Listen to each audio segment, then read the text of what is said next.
الحمد لله نحمده ونستعينه ونستغفره ونعوذ بالله من شرور أنفسنا وسيئات أعمالنا من يهده الله فلا مضل له ومن يضلل فلا هادي له أشهد أن لا إله إلا الله وحده لا شريك له وأشهد أن محمدا عبده ورسوله صلى الله عليه وعلى آله وصحبه وسلم. يا أيها الذين آمنوا اتقوا الله حق تقاته ولا تموتن إلا وأنتم مسلمون. يا أيها الناس اتقوا ربكم الذي خلقكم من نفس واحدة وخلق منها زوجها وبث منهما رجالا كثيرا ونساء واتقوا الله الذي تساءلون به والأرحام إن الله كان عليكم رقيبا. يا أيها الذين آمنوا اتقوا الله وقولوا قولا سديدا يصلح لكم أعمالكم ويغفر لكم ذنوبكم ومن يطع الله ورسوله فقد فاز فوزا عظيما. أما بعد، فإن أصدق الحديث كتاب الله وخير الهدي هدي محمد صلى الله عليه وسلم وشر الأمور محدثاتها وكل محدثة بدعة وكل بدعة ضلالة وكل ضلالة في النار أو كما قال عليه الصلاة والسلام. أما بعد،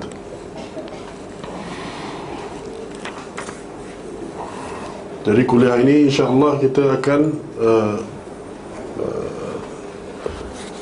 syarahkan insyaAllah kitab Sahih Muslim oleh Imam Abu Husain Muslim Al-Hajjaj An-Naisaburi. Dia telah mengumpulkan kitab yang mana memuatkan hadis-hadis yang sahih, dan kita seperti yang saya difahamkan dah sampai ke bab Al-Kabair wa Akbaruha, Al-Kabair wa bayan Al-Kabair wa Akbariha, penjelasan tentang sebesar-besar dosa besar, betul Okey. Jadi hadis barangkali ini Ustaz Yunus dah terangkan tentang dosa-dosa besar ni kan. Maknanya dia punya had dia dosa besar macam mana, kata ulama tentangnya. Mungkin kita boleh ceritakan sedikit, tak pasti berapa macam apa yang telah diterangkan. Jadi tentang dosa besar ni, secara ringkas ni, dosa besar adalah yang mana dosa-dosa yang Allah, Nabi SAW dan juga Allah SWT sebutkan di dalam Al-Quran dan juga dalam Sunnah,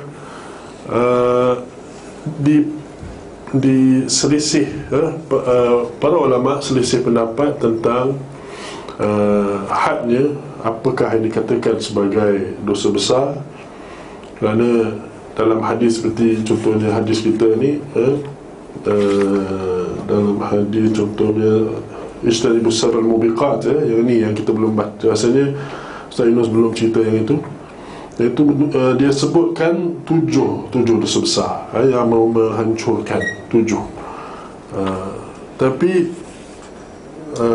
adakah ianya hanya tujuh atau tidak? Yang ini ulama telah terangkan bahawa sebenarnya tidak ada kita kata nombor lah kita boleh letak bagi kabirah ni, dosa besar ni. Kita tak boleh nak letakkan satu nombor kata ni 17 sahaja ke. Malah Ibn Abbas dia kata ianya kepada 70 tu lebih dekat. Bukan 7 tapi 70 tu lagi dekat dia. Nak kata bahawa sebenarnya dosa besar ni banyak. Jangan sampai kita lihat hadis-hadis kata 7 ke, atau sekian-sekian macam apa ni, ada satu nombor yang diletakkan kepada dosa-dosa besar, berapa banyaknya, maka kita anggapkan bahawa itu sahaja yang besar, yang lain semua tak besar. Yang lain tak besar. Jadi bukan begitu. Dan juga ada perbincangan di antara ulama yang mana mengatakan bahawa apakah yang sebenarnya yang dikatakan sebagai dosa besar ni. Maka mereka banyaknya tidak menghadkan kepada yang disebutkan sahaja, tapi dia kata yang mana ulama, yang mana hadis, ada hadis ataupun Quran, Quran atau hadis yang menyebutkan laknat Allah untuk sesuatu perbuatan itu, contohnya laknat ataupun azab, ataupun dikatakan sebagai dosa besar, yang itu semua, ataupun ada had, hudud, yang ini semua adalah tanda-tanda untuk mengatakan bahawa sesuatu dosa itu besar. Ada juga ulama yang mengatakan bahawa ni dosa besar ni sebenarnya lihat kepada apa? Kepada mafsadah dia, kepada efek dia, efek buruk dia. Jadi kadang-kadang efek buruk tu, kesan buruknya tu sebagi satu tu lebih daripada yang lain, yang itu. Jadi kita boleh katakan itu sebagai dosa besar. Jadi dosa yang kecil tu dia efek dia tak ada, tak berapa, impact dia tidak kuat, tidak tinggi. Ataupun Assalamualaikum, yang ialah banyak lagi yang disebutkan oleh ulama. Yang pentingnya yang kita nak bawa iaitu ada yang dikatakan sebagai dosa besar, satu kategori. Lagi satu lagi kategori dosa kecil. Dosa besar satu kategori, dosa kecil satu kategori. Ada dua lah. Dan dalam dua kategori ni, dosa-dosanya tak semestinya sama level dia. Itu yang kita kena faham. Dosa besar banyak, dan masing-masing dalam tu semua tu ada yang disebutkan oleh Nabi secara khusus, ada yang tidak. Dan dalam antaranya dia berbeza dari segi tahapnya. Jadi kita boleh lihat itu ada isyarat dalam hadis-hadis yang kita akan baca dalam bab ni. Contohnya dia sebutkan, ini dah baca lah, dalam hadis, dalam, tak ada muka surat pula ni, hadis 126. Hadis 126 dia kata, ala nabiukum bi akbaril kabair, tidakkah mahu aku ceritakan pada kamu sebesar-besar dosa. Dia kata tiga, dia itu tiga. Dia sebut tiga je. Lepas tu dia kata al-isyraku billah wa uququl walidain wa syahadatuz zur. Tiga dia sebut. Dan tiga ni nampak ada ni dosa besar ni, tapi dia nampak ada level di antaranya. Yang pertama dia letak isyraku billah, iaitu syirik. Ni level tertinggi ni. Ni level paling tinggi. Kemudian dia uququl walidain, uququl walidain, iaitu mendurhakai kedua ibu bapa. Dan kemudiannya bersaksi yang palsu, syahadatuz zur. Jadi kat sini menunjukkan bahawa dalam dosa besar ada banyak dosa, tapi dia ada levelnya, Dan dosa kecil pun macam tu juga. Dosa kecil pun macam tu juga. Walau bagaimanapun, ada satu kata ulama yang mana yang saya rasa elok disebutkan. Imam Al-Ghazali ada sebut bahawa dosa-dosa ni dia lihat kepada apa? Kepada diri orang tu. Lihat pada diri orang tu, bila dia lakukan satu dosa tu, adakah dia mutahawin, dia rasa macam ni tak ada apa sangat. Orang yang macam ni teruklah, dosa dia besar lah. Jadi besar sebab apa? Dia pelekehkan. Ada yang satu lagi orang yang mana dia mungkin terbuat dosa atas apa, dia dah jaga ke apa, dia takut dengan Allah SWT, yang kadang-kadang jatuh juga, buat juga dosa. Orang ni orang yang takut dengan Allah. Dia buat tu pun masih ada takwa lagi, takwa yang kuat. Jadi yang macam itu, dosa dia banding dengan yang lagi satu tu, yang mutahawin tu, yang itu kira kecil lah dosa dia tu, kecil. Sebab apa? Dia ada lagi kegerunan tu dengan Allah SWT tu ada. Dan dia ada rasa apa? Apa dia panggil tu? An-nadam. An-nadam is dalam bahasa orang putih apa tu? Remorse. Dalam bahasa Melayu apa? Kesal tu, ada rasa tu. Dia buat sesuatu, dia tahu itu dosa, dia takut, tapi dia terbuat juga. Mungkin kelemahan pada diri dia, ataupun yang yang menjadi fitnah kepada dia tu, atau yang menguji dia tu adalah ujian yang sangat besar, dia terbuat. Maka kat situ dosanya dibandingkan dengan orang yang mutahawin itu adalah lebih kecil. Dan ini kita boleh lihat dari segi syariat yang mana kalau kita orang yang contohnya dari segi akidah tentang sesuatu halal haram, apabila seseorang itu dia lakukan sesuatu yang haram, dia lakukan sesuatu yang haram, tapi dia tahu ianya haram dan dia ikrar, dia kata betul ini haram, dia berdosa, tapi dia tidak kafir. Tapi kalau orang itu dia melakukan satu dosa, dia tahu itu dosa tapi dia ingkar, dia tahu orang kata ni dosa tapi dia kata tak adalah, ini bukan dosa, ini halal, jadi dia menghalalkan yang haram. Menghalalkan yang haram, maka kat situ dia jatuh kafir. Itu istihlal, menghalalkan. Okey, sekarang ni kalau kita lihat orang yang macam itu, kes yang teruk sekali tu, menghalalkan sesuatu yang ni, orang yang kita sebut tadi mutahawin tadi, orang yang dia lekeh dia rasa benda ni tak ada apa sangat, begitu dia antara orang yang menghalalkan dengan orang yang buat ni tahu ia ni haram dan juga dia takut. Dia antara tu.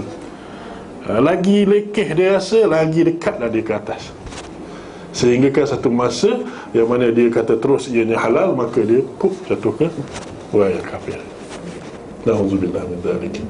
Jadi itu yang kita kena faham. Banyak perkara kalau disebut macam apa ni, kata-kata ulama ni mungkin kita rasa confused, ni pendapat ni pendapat ni, tapi yang kita kena faham the feeling tu, the feeling, the understanding tu, nak kena faham tu is this, dosa pahala dia ada stages, ada tingkat, macam syurga dan neraka ada tingkat, dan dalam tingkat-tingkat tu tingkat-tingkat tu, kalau dalam syurga tu ada dia panggil syurga bawah, ada yang tengah, ada yang atas. Yang atas sekali dengan yang tengah, maybe top half ke atas tu dia panggil Firdaus. Yang itu yang kita Allah SWT, Nabi SAW suruh kita minta. Kita minta yang itu kan? Jadi dia ada begitu. Jadi that's how it is. Nabi Allah SWT, dia punya sunnahnya, cara dia begitu. Dalam syaraknya, dalam apa yang diberikan, apa yang dijanjikan, sama ada baik atau buruk, semua macam tu. Dia ada level daripada atas sampai ke bawah. Begitu jugalah dosa-dosa. Dosa-dosa walaupun terbahagi kepada dua, kita kata dosa besar dan kecil, tapi dalam itu sendiri dia ada pembahagian. Ada yang besar, ada yang kecil, dan dia ada kaitan dengan perbuatan itu sendiri, dan juga orang itu, sikap orang itu terhadapnya, sikap orang itu terhadap dosa itu. Sebab sikap orang itu terhadap dosa itu, dia ada kaitan dengan apa? Dengan dia punya akidah itu sendiri, dengan akidah dia sendiri. Orang yang akidah dia, contohnya dia punya keimanan atau keyakinan dia terhadap Allah Subhanahu Wa Taala, kalau dia lemah, contohnya kalau dia lemah, dia tidak rasa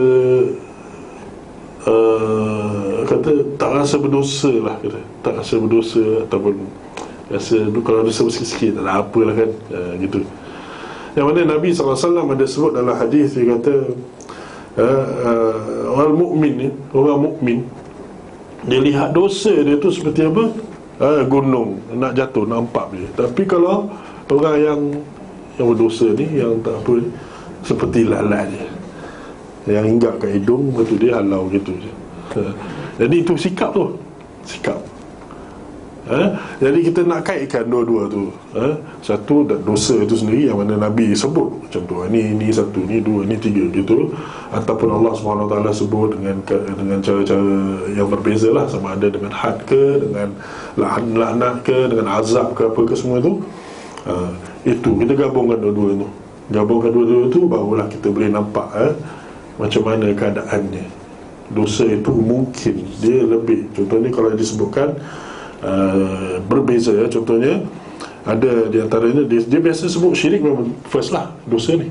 And then after that mungkin apa nama ni, mendurhakai ibu bapa. Ada yang lari daripada perang, letak nama tu, ataupun ialah berbeza-beza disebutkan oleh Nabi itu. Jadi perbezaan ni macam mana? Mungkin keadaan sikap gitu. Jadi kita kata it is not hard and fast. Maksudnya dia tidak tetap begitu. Tapi yang tetap pastinya adalah syirik yang teruk sekali. Jadi ini kita nak bagi gambaran yang secara global, secara global. Jadi itu bayan al-kabair wa akbariha. Jadi kita terus kepada hadis yang nombor 128 Yang tu dah buat. Itu dah Jadi hadis nombor 129 Baik. Kita baca hadisnya. Haddathani Harun ibn Sa'id al-Abli haddathana ibn Wahab qala haddathani Sulaiman ibn Bilal an Thawr ibn Zaid an Abi al-Ghayth an Abi Hurairah radhiyallahu anhu anna Rasulullah sallallahu alaihi wasallam qala ijtanibu as-sab'a al-mubiqat. Qila ya Rasulullah wa ma hunna? Qala asy-syirku billah was-sihr wa qatlun nafsi allati harrama Allah illa bil haqq wa aklu malil yatim wa aklu riba wa tawalli yawm az-zahf wa qadhful muhsanat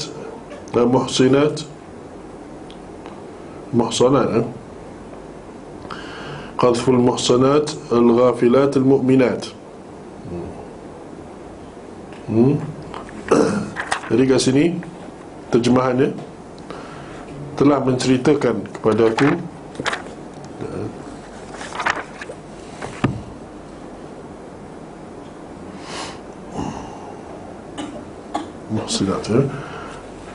okay.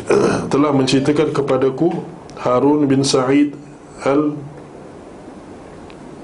Al-Aili tadi silap Al-Aili telah menceritakan kepada kami Ibnu Wahab. Dia berkata telah menceritakan kepada kami Sulaiman bin Bilal dari Thawr ibn Zaid dari Abu al-Ghayth dari Abu Hurairah radhiyallahu anhu bahawa Rasulullah sallallahu alaihi wasallam sabda, hendaklah kamu menghindari 7 dosa yang dapat menyebabkan kebinasaan. Dikatakan kepada beliau, apakah ke-7 dosa itu wahai Rasulullah?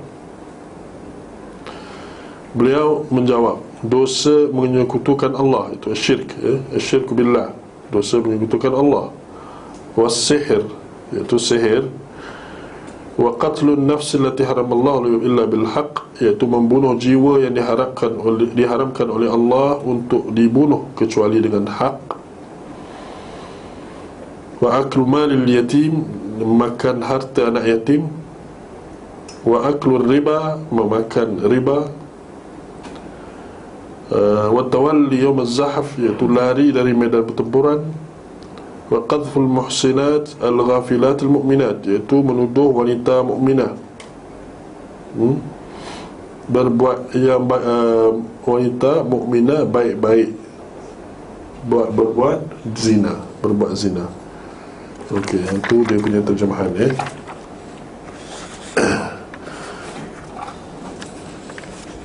Baik, hadis ini kita lihat dia punya sanadnya, iaitu bermula dengan Harun bin Sa'id Al-Aili, yang mana dia kata haddatsana Wahab qala haddatsani Sulaiman bin Bilal an Thawr. Jadi bila dalam Sahih Muslim kita tahu bahawa sebutan haddatsana ini penting bagi dia lah, bagi Imam Muslim. Imam Bukhari dia berbeza, haddatsana dengan akhbarana, amba'na ni lain bagi Imam Muslim.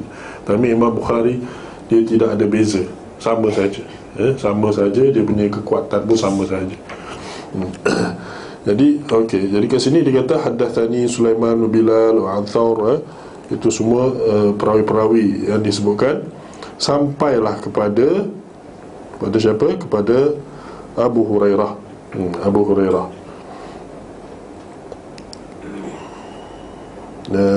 Abul Ghaith, Abul Ghaith kat situ nama dia sebenarnya Salim, Salim. Abul Ghaith namanya Salim. Kemudian dia Abu Hurairah, dia meriwayatkan, dia yang berkata, anna Rasulullah sallallahu alaihi wasallam qala, bahawa Rasulullah sallallahu alaihi wasallam berkata. Jadi bila hadis yang diriwayatkan Abu Hurairah, kita tahu, kita lihat kat sini macam ni, dia tak kata saya dengar, saya telah dengar. Dia tak kata saya telah dengar. Jadi hadis macam ini ada kemungkinan Abu Hurairah telah dengar, ada kemungkinan Abu Hurairah dengar atau belajar daripada sahabat yang lain. Sahabat yang lain. Kerana Abu Hurairah bersama dengan Nabi Muhammad sallallahu alaihi wasallam hanya 3 tahun terakhir sahaja. 3 tahun terakhir. Dia 3 tahun saja bersama Nabi. Yang ini yang buat orang Syiah marah sangat. Dia kata Abu Hurairah ni tipu.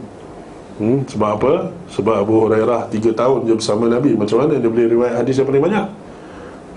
Dia kata jadi jawapannya itulah jawapannya, iaitu Abu Hurairah ada dia belajar 3 tahun tu, dia pulun crash course. Crash course dengan Nabi 3 tahun betul. Macam mana crash course dia? Orang lain belajar duduk rumah ni, dia tidak, dia kata day school lah kata. Day school. Orang Abu Hurairah dia apa? Asrama penuh. Asrama penuh. Dia duduk kat masjid. Dekat masjid tu juga, masjid tu bijiwarihi, iaitu jirannya ada apa? Nabi, rumah Nabi Muhammad SAW. Jadi memang belajar full time.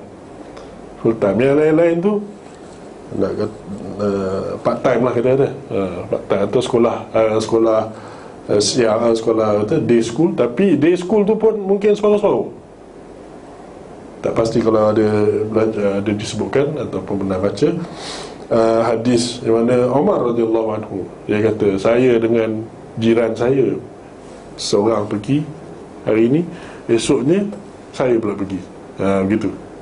Kerana dia bukan hari-hari belajar dengan Nabi, dari segi, kecuali kalau waktu solat lah, waktu solat tu lain. Tapi kalau macam nak belajar gitu tu, nak bersama Nabi tu sentiasa, mereka tak dapat bersama Nabi sentiasa. Mereka ada kerja. Sahabat-sahabat ada kerja, macam kita juga, ada kerja, ada ni tanggungjawab lah kita kata, tanggungjawab. Jadi dengan tanggungjawab itu kita tak dapat nak luangkan sepenuh masa. Jadi kita separuh masa pun jadi, Tapi hendaklah kita cuba sedaya upaya dengan apa cara sekalipun untuk pelajari. Jangan miss belajar. Macam zaman Nabi tu, Umar kata saya pergi satu hari next one jiran dia pergi, and then dia balik, dia akan cerita kat saya. Nampak dia tak tinggal lah, tak tinggal apa-apa. Jadi kita macam mana pula? Kita macam mana?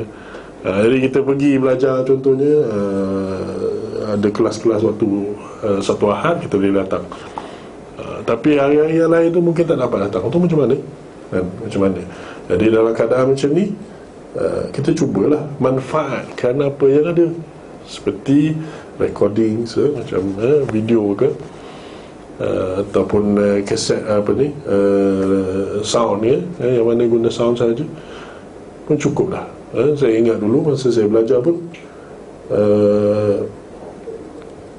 saya beli kaset. Ni belum masa tu tak tahu bahasa Arab lagi lah. Beli kaset ceramah dalam bahasa Arab, pakai Walkman, tak ke sini. Mana-mana saya pergi ni, belajar di England, belajar engineering. Tapi masa tu pakai mana tu, jalan mata-mata dengan bahasa Arab dalam telinga sentiasa. Lama-lama dapat faham. Jadi kat situ mulanya saya dapat menguasai bahasa Arab. Macam itulah. Jadi usaha tu ikut macam mana lah, ikut keadaan kita. Ikut keadaan kita, tapi kita kena ada usaha. Itu kena ada lah, itu mesti ada. Hirs dia panggil dalam bahasa Arab, hirs. Apa tu hirs tu, maknanya kemahuan, kesungguhan, kemahuan yang tinggi. Ada yang terjemah sebagai haluba, dia kata. Ada syair yang disebutkan oleh Imam Syafi'i ataupun Imam Al-Haramain pun ada. Dia kata, akhi, lan tanala al-ilma illa bisittatin sa'umbika an tafsiliha bibayani zaka'un wa hirsun wa iftiqarun wa ghurbatun wa talqinu ustadin wa tulu zamani. Dia kata, akhi, saudaraku, kamu takkan boleh sampai dapat ilmu, kamu takkan boleh dapat ilmu kecuali dengan 6 perkara.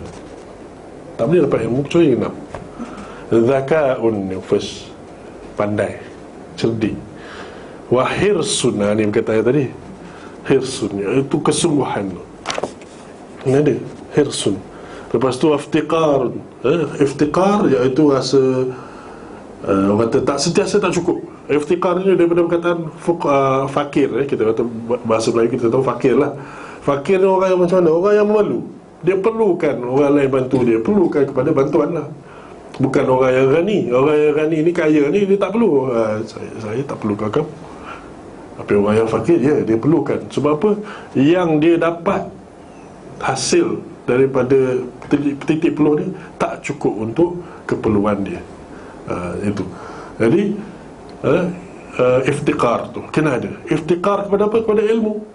Kepada ilmu, kepada amal, kepada Allah. Itu kena ada feeling dah tu. Jadi yang pertama tadi zakat, pandai. Yang kedua hirs, kesungguhan tadi, keinginan tadi. Yang ketiga iftiqar, yang kita sebut tadi. Wa ghurbah. Ghurbah ni maknanya pergi gharib lah. Kita kata gharib maknanya orang yang jadi stranger ni lah, jadi orang yang asing. Ada maksud-maksud berbeza lah, tapi salah satu maksudnya adalah pergi belajar. Pergi belajar, merantau, jadi orang asing di tempat orang lain. Untuk apa? Untuk ilmu. Jadi jangan setakat cukup dengan sini je. Jangan cukup dengan sini je. Merantau, pergi cari. Itulah cara ulama. Cara ulama. Imam Bukhari, Imam Muslim, itulah. Mungkin ulama yang tak merantau tu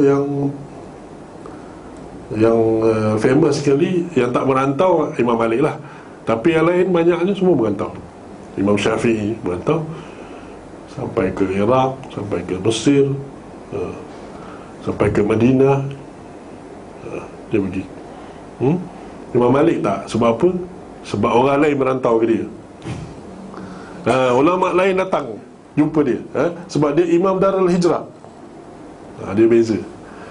Jadi dia tak payah merantau sebab orang lain datang cari dia. Jadi dia belajar dengan dia orang sama. Tak kisahlah tu. Yang penting dia dapat manfaat daripada semua.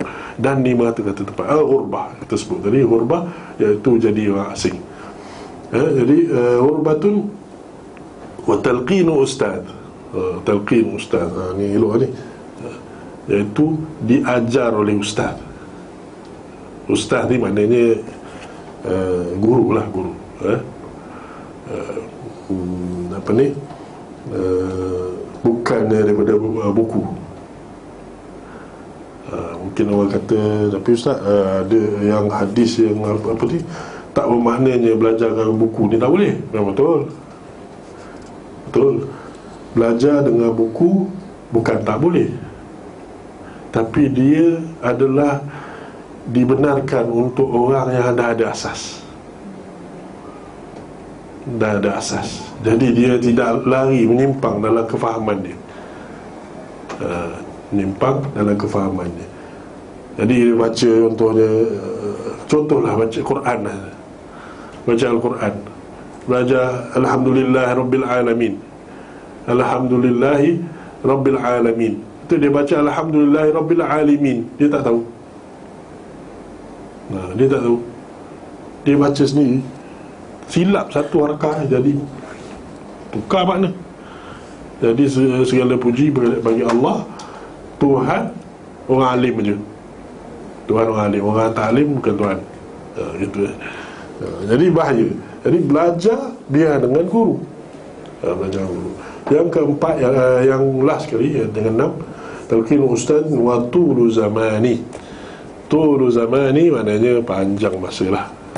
Jangan nak jadi alim dalam masa 2 minggu, crash course 2 minggu, tak ada. Jadi kita kena ada kesabaran. Itu maknanya kena ada kesabaran dan istiqamah dalam belajar. Jadi itu bahagian Abu Hurairah lah. Kita cerita tadi pasal Abu Hurairah kan, Abu Hurairah. Okey. Jadi Rasulullah SAW dia sebut, anna Rasulullah sallallahu alaihi wasallam qala istanibu as-sab'a al-mubiqat. Ijtanibu. Terjemahannya, hendaklah kamu menghindari 7 dosa yang dapat menyebabkan kebinasaan. 7 dosa. Tapi dia sebut perkataan ijtanibu. Dia kata bukan, dia kata la taf'alu. La taf'alu, jangan buat. Tapi dia kata ijtanibu. Yang ini bahasa syariat, bahasa Allah, bahasa Nabi. Dia guna ni, iaitu jangan dekat. Jangan dekat. Apa nama ni, kalau jangan dekat, diperintah jangan dekat, buat tu lagi lah. Buat tu lagi lah.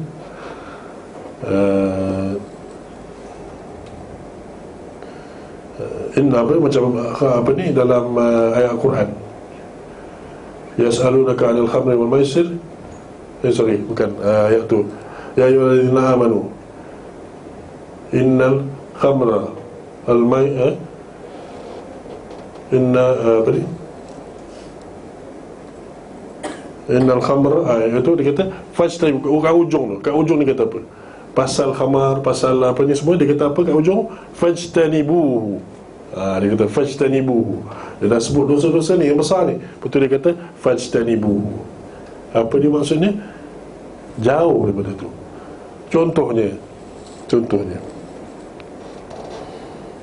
kita pergi ke supermarket, Tesco ke apa ke, lepas tu kadang-kadang dia orang letak promosi, botol-botol ataupun tin arak, Carlsberg ke apa ke, letak situ. Apa kita patut buat? Kita lalu tepi tu dengan selamba je ke, ataupun macam mana? Kalau kita mempunyai sikap yang betul dan faham hadis ni betul-betul, ijtanibu maknanya lari daripada tu, duduk jauh. Duduk jauh. Walaupun kita tak minum pun, duduk jauh. Jangan dekat. Bahagian 7-Eleven contohnya, 7-Eleven, jangan duk buka tempat yang ada arak tu, jangan buka pintu dia. Lari benda tu. Jadi kalau orang tanya, habis tu hukum orang yang kerja dekat 7-Eleven macam mana? Dan kita tahu sendiri lah masa kan, daripada perkataan tu sendiri kita dah tahu dah hukum dia. Haram. Bukan kerja di 7-Eleven tu haram, kerja dan kita menguruskan secara umum tu, uruskan arak-arak dekat situ haram. Kalau dia kerja dekat situ, dia kata saya bagi syarat, saya nak kerja kat sini boleh, you nak kurangkan gaji saya tak apa, tapi saya tak nak sentuh apa-apa yang berkenaan dengan arak. Dia agree, okey. Dia, kalau lagi baik lagi, janganlah. Sebab apa? Nak lari pada tu. Kebarangkalian ada satu hari nanti bos pun kata, kawan kamu tak ada ni, Takkan saya nak angkat, saya patah kaki ni, macam mana? Terpaksa jugalah angkat juga. Angkat je, nak angkat katakan daripada lori turun je, itu pun dah dapat dah habuannya. Nauzubillah min zalik. Jadi ini semua hendaklah kita hati-hati. Sebab dalam Islam ada yang dia ada kaedah yang dipanggil saddu dzara'i, nak tutup lubang-lubang, nak yang membawa kepada benda yang dosa, benda yang ingkar kepada Allah SWT, maksiat. Jadi bila kita nak tutup lubang tu, termasuklah juga apa sahaja yang boleh menghala ke situ, nak bawa ke situ, tutup. Jadi itu masalah, ada dosa yang kecil yang menghala kepada dosa besar. Contohnya Nabi SAW sebut pasal mata dia berzina, telinga berzina, kan, tangan berzina. Apa macam mana boleh berzina pula tu? Kita tahu zina tu zina farasha je. Jadi kat sini bila dia lihat, bila lihat lelaki, lihat perempuan lelaki, yang mana dia ada timbul sikit rasa di hati dia, dah zina. Dengar benda yang tak elok, tu zina. Na'udzubillah. Dan seterusnya. Jadi itu kata, itu dosa-dosa yang kita kata belum sampai zina lagi, tapi dah disebut macam zina lah. Sebab apa? Dia on the way.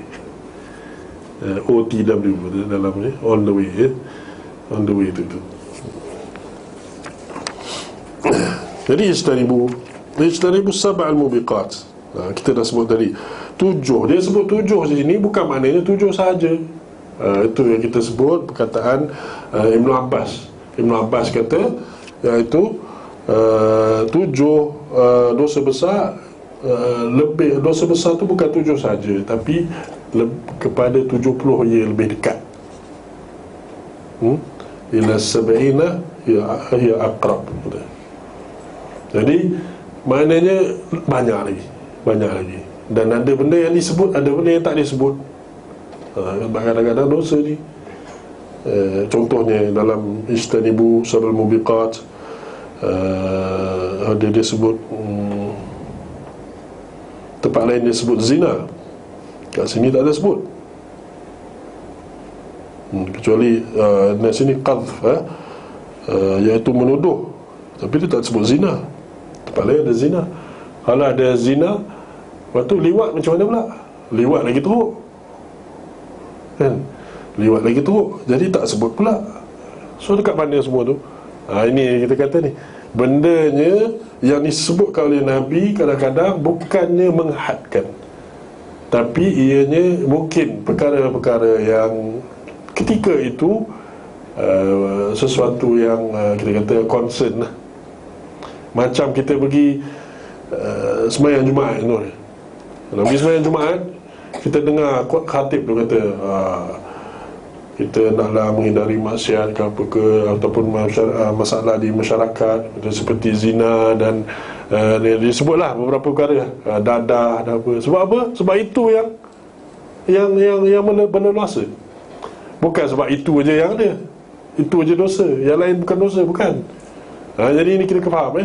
Jadi bila Nabi menyebut sesuatu, dia ajar kita sesuatu, dia ada berkaitan dengan hal keadaan semasa. Jadi kita pun nak memahaminya, kena memahami ikut tu, cara tu. Kita kena faham Nabi itu sendiri. Ini membawa kepada contohnya dari segi fatwa. Contohnya, kalau kita minta fatwa daripada ulama, beza kalau minta fatwa ulama yang tahu keadaan kita dengan yang tak tahu keadaan kita. Ada beza. Ulama contohnya kita SMS, ya Syekh, saya ada masalah, ataupun kita kata saya masalah, kata sebut persoalan ini, apa hukumnya? Betul dijawablah, ini hukumnya begini. Apa Lepas tu kita tanya seorang alim lain lagi, datang dekat sini, kita kata, saya sebenarnya ada masalah begini, secara detail dia begini. Benda sama, tapi jawapan mereka berdua mungkin berbeza. Sebab apa? Sebab satu tahu keadaan kita, dengan satu lagi tak tahu. Satu lagi tak tahu. Jadi itu kita kena faham. Mufti kadang-kadang dia berbeza pendapat, kadang-kadang mujtahid itu berbeza pendapat, bagi jawapan yang berlainan. Sebab apa? Sebab hal, keadaan dia dan keadaan kita. Dua tu, keadaan dia dan keadaan kita. Keadaan hal al-mufti dengan hal mustafti. Hal al-mufti dengan hal al-mustafti. Hal mufti, hal keadaan orang yang mufti itu, dia ada keadaannya, dia ada ilmu dia, dia ada situasi di masyarakat dia. Dia bila cerita, dia nak cakap sesuatu tu berdasarkan kepada ilmu yang dia ada, keadaan yang dia hadapi. Tapi dia tak tahu keadaan orang lain tu, di tempat orang lain tu, kecuali kalau dia cerita, orang lain tu cerita. Jadi itu kadang-kadang kita cerita dengan orang alim sesuatu tentang nak minta fatwa, dia akan terkejut. Dia kata, oh begitu ya. Sebab apa? Sebab dia tak kenal keadaan tu. Keadaan di tempat dia lain, keadaan di tempat mustafti, orang yang minta fatwa tu lain. Jadi apa nak dapat dari sini? Apa yang saya nak beritahu? Nak beritahu, bila kita minta fatwa, minta pendapat, minta nasihat, biarlah ianya detail keadaan you di sini. Keadaan you di sini. Jangan main sebut saja sesuatu, sehingga kan mereka hanya memahami persoalan itu dengan keadaan mereka, bukan keadaan kita. Jadi fatwa dia mungkin tak sesuai dengan kita. Ini penting ya. Dan kadang-kadang contohnya ada keadaan yang mana syabab-syabab ataupun orang-orang muda kita, yang mana mereka kadang-kadang bergaduh antara satu sama lain dalam agama ni. Bergaduh. Kenapa? Sebab yang ini tanya dengan ulama kat sana, yang ini bertanya dengan ulama yang dekat sini ataupun tempat lain. Yang ini dia cerita hal keadaan sana lah, dia terpengaruh dengan keadaan di tempat dia, dia bagi fatwa. Padahal tempat kita berbeza. Tempat kita contohnya lah, tempat kita tak ada lagi pecah belah, tempat sana dah penuh dengan pecah belah dah. Jadi dia bagi fatwa, oh jangan, ini kita dah, keadaan dia dah clear cut. Bagi kita tidak clear cut. Contohnya lah, saya bagi contoh je. Jadi itu maknanya nak bagi tahu, nak sesuatu keadaan tu penting dalam fatwa. Dalam fatwa begini juga, Nabi SAW sebut 7 ni, dosa ni bukan maksud dia 7 tu sahaja, dan 7 itu dia mesti ada turutan macam tu juga, lepas tu yang lain-lain tu bawa. Tidak. Dia adalah berkaitan dengan keadaan, situasi. Jadi ini kena faham. Kemudian dia sebut al-mubiqat. Daripada perkataan wabaqa yabiqu, iaitu halaka. Idza halaka, iaitu bila dia hancur, dia rosak, dia binasa. Jadi au baqa, wabaqa itu fi'lun lazim, iaitu dia menjadi binasa. Tapi kalau au baqa, dia membinasakan. Dia jadi sesuatu fi'lun muta'addi, dia panggil dalam bahasa Arab. Maknanya sekarang ni apa dia panggil tu, kata perbuatan tu dah bermaksud orang itu sesuatu itu membinasakan satu benda lain. Yang sebelum dia jadi au baqa, dia wabaqa. Asalnya wabaqa adalah dia telah binasa. Jadi beza, satu dia telah binasa, satu lagi dia membinasakan.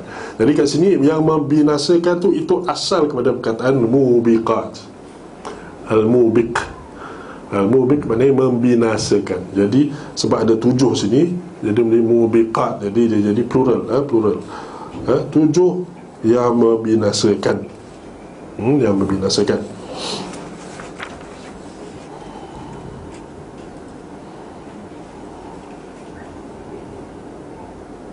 Saya teringat satu kata-kata Anas bin Malik, yang mana dia kata, innakum la ta'maluna a'malan hiya adaqqu fi a'yunikum min asy-sya'r, wa inna fi 'ahdi Rasulillah sallallahu alaihi wasallam na'udduhu min al-muhlikat atau mubiqat. Anas bin Malik dia kata, pada orang-orang yang bersama dia di zaman dia, lepas zaman Nabi, Nabi dah wafat, Anas bin Malik dia hidup tak silap saya 86 tahun, sampai 86 tahun. Jadi dia hidup lama selepas Nabi Muhammad SAW wafat, dan dia dapat lihat keadaan masa tu. Lalu dia kata, sebab apa dia nampak ada perubahan dari sikap, perubahan dari segi ilmu, perubahan dari segi amalan. Maka dia kata, innakum la ta'maluna a'malan, kamu melakukan amalan-amalan, hiya adaqqu fi a'yunikum min asy-sya'r, dia adalah remeh bagi kamu daripada sehelai rambut. Padahal wa inna fi ahdi Rasulullah SAW, padahal kami di zaman Nabi Muhammad SAW, maksudnya ketika tu kami kira amalan-amalan ni adalah daripada mubiqat, daripada benda-benda yang menghancurkan. Perubahan zaman. Nak bagi tahu tadi, maksud dia mubiqat, dia menghancurkan. Tapi orang yang lepas zaman Nabi Muhammad SAW, zaman Anas tu, yang kemudiannya dia nampak benda tu remeh. Nampak? Jadi perbezaan yang kita sebut tadi, perbezaan antara yang disebutkan oleh ulama, iaitu kabair, dosa-dosa besar. Salah satunya adalah bila orang tu menganggap remeh pada dosa. Itu salah satunya. Jadi yang itu perkataan Anas bin Malik sendiri, yang digunakan perkataan mubiqat, iaitu menghancurkan. Jadi orang yang dia punya sikap ataupun dia punya kefahaman dia, ataupun dia dah menganggap remeh, dia tak anggap amalan-amalan dia tu boleh menghancurkan dia. Padahal zaman sahabat, dia orang punya takut, dia takut betul. Dia takut bila dia beramal benda yang ni. Mungkin dia amal benda yang dia buat sesuatu dosa. Mungkin sahabat ada buat dosa tak? Sahabat ada buat dosa? Ada buat dosa zina lagi. Apa beza dia dengan kita? Kalau katakanlah kita nak kata, dia pun berdosa juga, nahnu rijal wa hum rijal, kata manusia, dia pun manusia juga, sama je. Adakah begitu sikapnya? Adakah sahabat itu sebenarnya sama dengan kita? Tidak sama sekali. Sebab apa? Seorang sahabat datang kepada Nabi Muhammad SAW.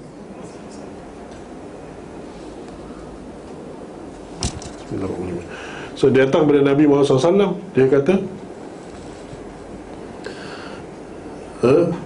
wahai Rasulullah, aku dah melakukan satu dosa.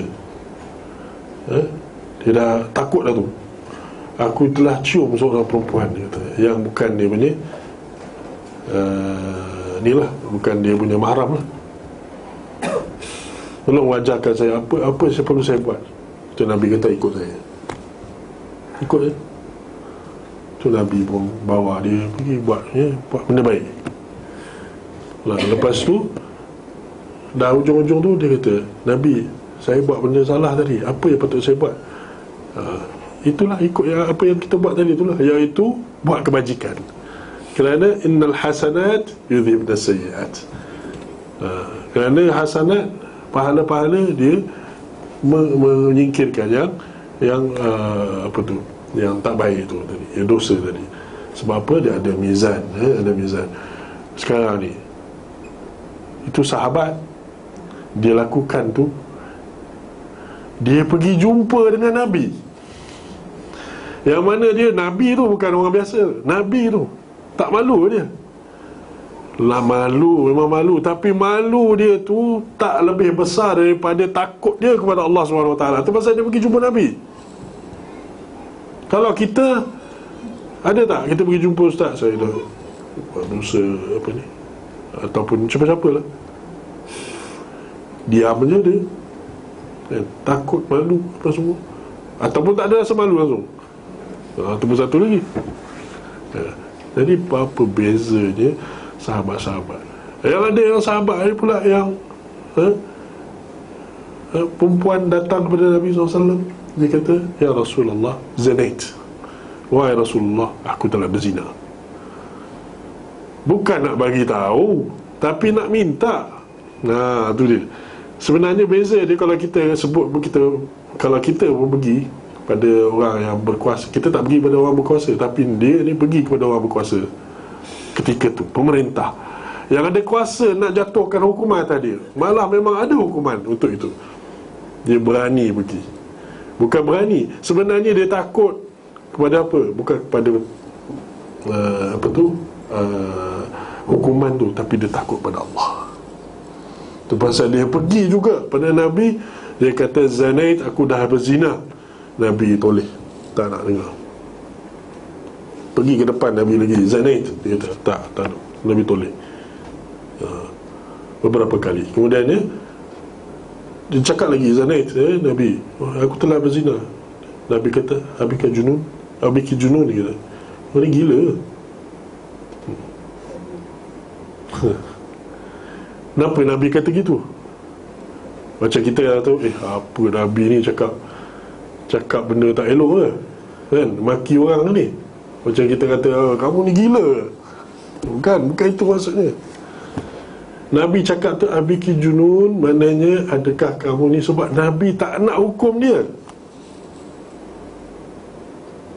Nabi dah nampak dah pada dia ketakwaan yang sangat tinggi, takut pada Allah yang sangat tinggi, sehingga kan Nabi sendiri tak nak jatuhkan hukuman. Kerana lebih elok dia punya taubat tu, perasaan dia dah regret tu lebih dah cukup dah sebenarnya. Sebab orang tak nampak, tak ada hukum, patutnya kalau dia senyap tu, dia taubat pun cukup dah. Tapi dia datang ke Nabi. Itu perbezaannya. Itu perbezaannya. Jadi kita kata sahabat dengan kita sama? Oh tidak. Tapi kita kena belajar nak jadi orang Islam yang baik. Nak jadikan Islam itu yang terbaik, kita kena ikut sahabat, contoh sahabat. Nak kena jadi sedekah hampir-hampir dengan dia, dengan mereka. Kalau mereka berjaya, sahabat-sahabat tu berjaya meluaskan Islam, walaupun dengan peralatan kita, kelengkapan peralatan perang yang sangat tak ada apa sangat, dia boleh berjaya. Sebab apa? Sebab pertolongan Allah SWT. Kerana apa? Sebab mereka bersikap macam tu yang kita sebut tadi. Lepas tu kita ni banyak, banding dengan sahabat tak ramai. Kita berapa juta, berapa bilion sekarang orang Islam. Kenapa tak menang-menang? Kenapa orang Amerika tu yang berapa ratus million sahaja berbanding orang Islam 2 bilion, 1 bilion saya tak ingat kan? Di Indonesia saja dah banyak lah kan? Kenapa kita tak menang-menang? Kenapa kita jadi pecah belah? Tak ada pertolongan daripada Allah. Kenapa? Sebab kita tak sama dengan sahabat. Jadi Nabi Muhammad SAW dan juga Allah SWT juga suruh kita buat apa? Ikut mereka. Iaitu ayat Quran, as-sabiqun al-awwalun minal muhajirin wal ansar walladzina ittaba'uhum bi ihsan radhiyallahu anhum wa radu an.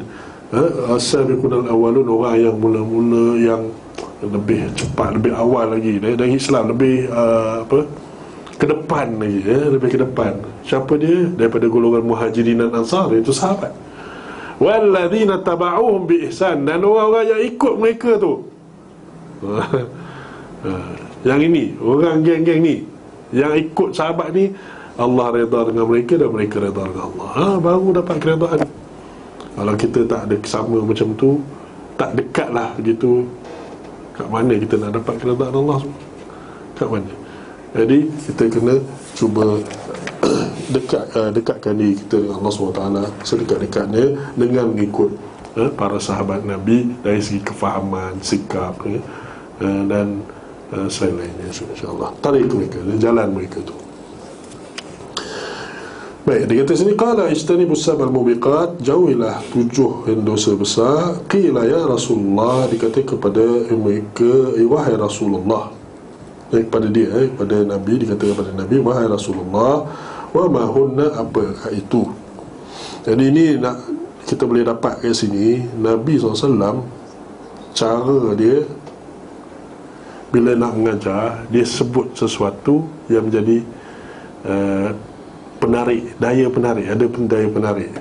Dia kata, Nabi tak sebut kamu taklah tinggalkan ini, itu from the start, tak ada.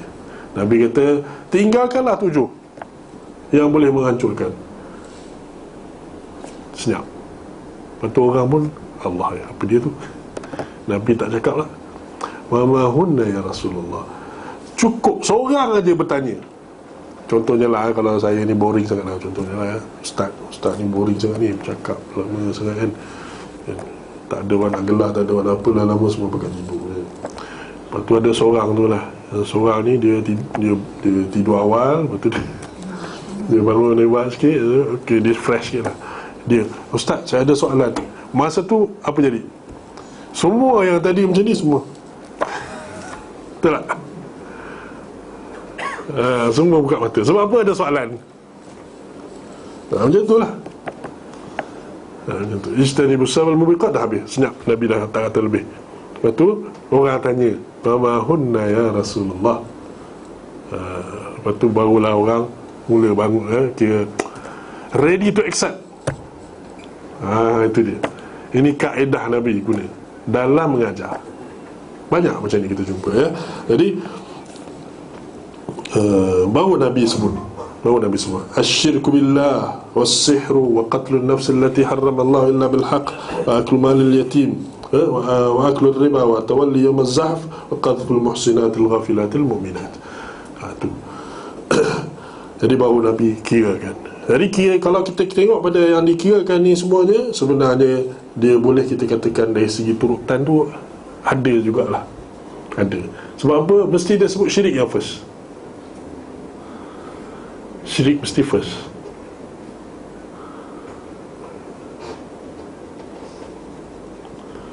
Dalam ayat Al-Quran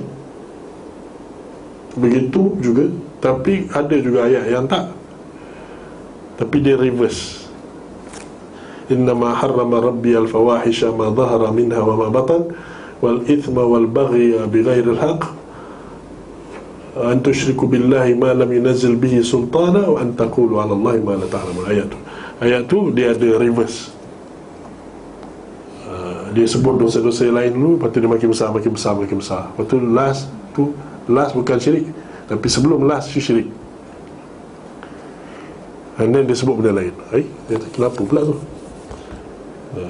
The last one apa dia? The last one is wa an taqulu 'ala Allahi ma la ta'lamun. Kamu cakap tentang Allah, berkenaan Allah, daripada Allah apa yang kamu tak tahu. Jadi ulama kata, berkata-kata tentang Allah tanpa ilmu, ia adalah syirik atau lebih besar daripada syirik. Jadi mana ada turutan jugalah, tapi turutan menaik. Di sini turutan menurun. Itu kaedah gitu. Jadi asyirku billah, syirik. Ini kemungkinan Ustaz Yunus dah cerita tentang syirik. Sebenarnya dah beberapa hadis kan, beberapa hadis tentang syirik. Secara ringkasnya, asyirku billah iaitu meletakkan tandingan, sekutu bagi Allah, bagi Allah dalam hak Allah SWT, dalam hak Allah. Mana yang bukan hak Allah itu, maknanya contohnya hak antara manusia dan apa semua tu, itu lain cerita dia lah. Tak adalah kena-mena dengan hak Allah kecuali dari segi perintah Allah lah, perintah Allah untuk jaga hak-hak itu. Jadi kat sini dosa menyekutukan Allah iaitu dalam hak Allah Subhanahu Wa Taala. Sebab kita kata la ilaha illallah, tiada Tuhan. Tuhan di sini secara umum, Tuhan iaitu benda yang disembah. La ilaha illallah, benda yang disembah. Dalam bracket bihaqqin, dengan berhak, dengan berhak, iaitu tiada yang berhak disembah melainkan Allah, melainkan Allah. Jadi hak yang mana, hak yang ditentukan, Waalaikumsalam, yang dah ditentukan untuk Allah sahaja, ya Allah yang berhaknya, maka jangan kita duk bagi pada yang lain. Ini insya-Allah kita akan cerita lagi dalam lepas ni, insya-Allah dalam Fathul Majid, kitab Fathul Majid. Syirku billah. Kemudian was-sihr, sihir. Wa tu qatlun nafs allati harrama Allah illa bil haqq. Kenapa sihir ni lagi tinggi daripada membunuh orang? Kita fikir sihir, kenapa dia lagi besar dosa dia? Dan di antara syirik pula tu, syirik dengan ni. Jadi kalau kita lihat dalam Al-Quran, surah Al-Baqarah, dia kata apa?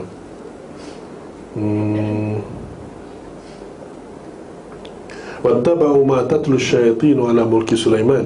Dan mereka mengikut apa yang syaitan baca daripada takhta Nabi Sulaiman. Wa ma kafara Sulaiman, dan Nabi Sulaiman tidak kufur, tidak kafir dengan perbuatan tu. Walakinna syayatin kafaru, tetapi syaitan-syaitan yang telah kufur. Yu'allimuna an-nas as-sihr, mereka ajar orang sihir. Jadi kekufuran tu sebab apa? Sebab dia ajar sihir. Nampak? Dosa sihir adalah dosa kufur. Itu pasal dia besar, lebih besar daripada membunuh. Sebab seseorang itu bila dia bunuh, kadang-kadang dia bunuh tu sebab apa? Bukan sebab agama, tapi sebab personal. Tadi kau kenyek mata kat bini aku, aku bunuh kau sekarang. Dia bunuh sebab apa? Personal. Bila macam tu, adakah dia dikirakan sebagai kafir? Tidak. Tapi dosa tu dosa kufur ya. Tapi dosa kufur kecil. Kita kena faham. Kenapa dosa kufur kecil? Bukan dosa kufur besar. Kufur besar maknanya dia mengeluarkan dia daripada Islam. Sihir tu boleh mengeluarkan dia daripada Islam, atau boleh jadi dosa kecil, boleh juga. Bergantung. Sebab apa? Dia bergantung kepada amalan yang dibuat. Dan biasanya sihir, dia mesti buat kufur, dosa yang mengeluarkan daripada Islam, barulah dia boleh dapat sihir. Pastinya dah belajar kot dalam Fathul Majid pasal sihir ni. Nak dapatkan sihir macam mana? Tengoklah dalam internet mana. Kalau nak tahu macam mana. Pakai kasut. Kasut apa? Quran. Letak Quran kat bawah, jalan dalam bilik air. Jangan buat kata ustaz ajar ni macam mana dapat sihir. Jangan buat. Sebab apa? Dia menghina Al-Quran, dan penghinaan terhadap Al-Quran begini adalah dosa kufur. Ini kufur amali, dosa keluar daripada Islam tu, besar tu. Lepas tu baru dia dapat sihir. Jadi lepas tu dia sihir. Sihir tu sendiri pun jadi kufur, seperti dalam ayat kita sebut tadi. Jadi dia adalah dosa-dosa besar. Dosa besar sihir. Wa qatlun nafs allati harrama Allah illa bil haqq, dan membunuh sesuatu jiwa yang mana Allah harapkan. Yang ini kita fahamlah, iaitu membunuh orang ni. Dia ada dua dosa yang besar dengan kecil. Satu dosa bila dia bunuh orang tu, bunuh orang Islam kerana agama dia, maka di situ dia kafir. Orang macam ni kafir. Tapi kalau orang yang dia bunuh seseorang tu kerana personal, bukan kerana agama, maka dia dosa besar tapi tidak kafir. Dia jadi kufur kecil.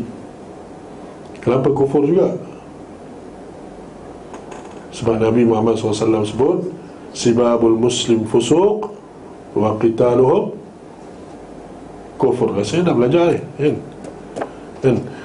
Sibabul muslim apa? Memaki, mencela seorang muslim itu fasik. Wa qitaluhu, membunuh dia adalah, melawannya adalah kufur. Jadi itu kufur tu Nabi sebut. Lawan lah antara orang Islam. Kita Islam lawan kufur. Tapi itu kita kata ada perbezaan, jangan duk samakan. Jadi bila orang dah masalah, dia tak faham, dia tak tahu beza dia. Bila dia tak tahu beza, dia kata apa? Tengok pemerintah Islam semua sebenarnya murtad, semuanya bukan Islam. Sebab apa? Sebab dia menyiksa dan bunuh orang Islam. Dia bantu orang kafir dan macam-macam lagi disebut. Kat sini orang yang sebut begitu, dia buat apa? Bila dah macam tu, dia lawan lah. Dia akan caci maki pemerintah Islam apa semua. Kita tak kata pemerintah Islam tu maksum, bukan gitu. Tapi kita kena cakap dengan bahasa syarak. Jangan kita berlebih-lebih. Yang mana kufur, mana tidak tu kita kena jaga. Kena faham, sebut, menggunakan definisi yang sebenar. Kemudian dia kata kat sini, wa aklu malil yatim, dan makan harta anak yatim. Makan harta anak yatim. Jadi makan harta anak yatim ni, kita tahu dosa besar lah. Kenapa makan harta anak yatim? Beza apa dia dengan mencuri? Apa beza dia? Memanglah dia mencuri. Makan harta anak yatim memang mencuri. Tapi anak yatim ni tak ada orang yang ada apa, yang boleh bagi dia rezeki, nafkah tu tak ada. Satu nafkah dari segi duit, makanan, pakaian tu tak ada. Lagi satu lagi kasih sayang ibu bapa tak ada. Jadi orang ni miskin betul, maknanya kita kesian sangat dengan dia. Lepas tu makan pula harta dia. Ya Allah, siapakah yang sanggup buat macam tu? Dosa tu dosa besar. Sebab apa? Orang yang buat macam tu, hati dia kat mana? Tak ada hati sebenarnya. Yang besar dosa dia. Kemudiannya aklir riba, makan riba. Riba ni pun dosa besar. Dan Allah SWT sebut dalam Quran banyak, ahalal bay' wa harrama riba. Allah halalkan jual beli dan haramkan riba. Sesungguhnya Allah dan Rasul dia isytiharkan perang menentang orang yang makan riba ni. Jadi riba ni sesuatu yang dari segi ianya adalah dosa besar, dan dia ada banyak bentuk. Kita nak terangkan kat sini pun tak sempat. InsyaAllah itu boleh belajar lain kali lah. Wattawalli yawm az-zahf, iaitu lari daripada medan pertempuran. Lari daripada medan pertempuran. Kat sini apa pasal? Dia dah nak dia dah macam nak kalah, lari lah. Apa masalah? Dia bukan masalah individu, tapi dia akan jadi masalah sekumpulan. Seorang lari, yang lain tu affected, kan? Kita tengah maju ke depan, tiba-tiba salah seorang tu saya takut lari, maka yang lain tu akan rasa apa? Alamak, ada benda dia nampak tu ke? Kan? Dia sendiri dah tergugat, tergugat. Belum lagi jumpa dah takut. Ini. Jadi ia akan menyebabkan kekalahan grup. Dan dia juga adalah menunjukkan kelemahan iman dia sendiri, kelemahan iman yang mana dia sepatutnya berperang, yang mana Allah SWT sendiri dah kata ini adalah jual beli. Allah jual beli dengan kamu, iaitu kamu jual dengan harta dan nyawa kamu tu untuk perang, dan Allah beli bagi syurga. Tapi macam tak yakin dengan Allah, lari. janji Allah tu tak amanah. Jadi ia adalah dosa besar dalam ni dari segi politik lah, kira kata dari segi politik lah, dari segi peperangan, dari segi management of war, management of war. Tapi tak maknanya tak boleh nak lari tactically. Itu lain. Dalam Islam, kalau dalam jihad tactically boleh lari, tapi sebenarnya berundur secara taktikal. Serang-serang aku nak teruskan saya tak boleh ni, tak boleh jalan.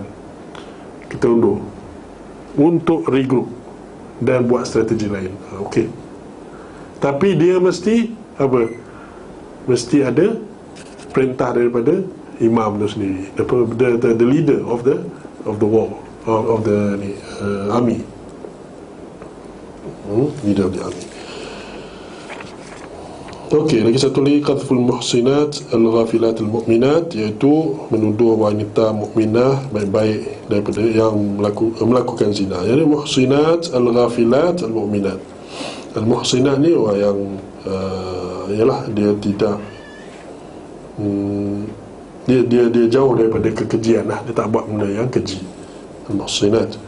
Al-ghafilat ni dia tak ada fikir pun pasal benda tu, tak tahu pun pasal benda tu. Al-mu'minat, orang yang beriman. Jadi semua ni maknanya wanita yang baik-baik, tapi kita tuduh dia pula dengan zina. Orang yang baik dah ni, orang nampak dia baik dan tak ada yang boleh kita kata menimbulkan syak, lepas tu kita nak tuduh dia. Lelaki apa ataupun siapakah yang sanggup buat macam tu pada orang yang baik? Jadi dosa tu dosa yang sangat besar. Jadi rasanya sampai situ je, insyaAllah kita pun dah ambil masa. InsyaAllah kita rehat dalam 2-3 minit atau 5 minit, dan kita sambung dengan kitab Fathul Majid, insyaAllah.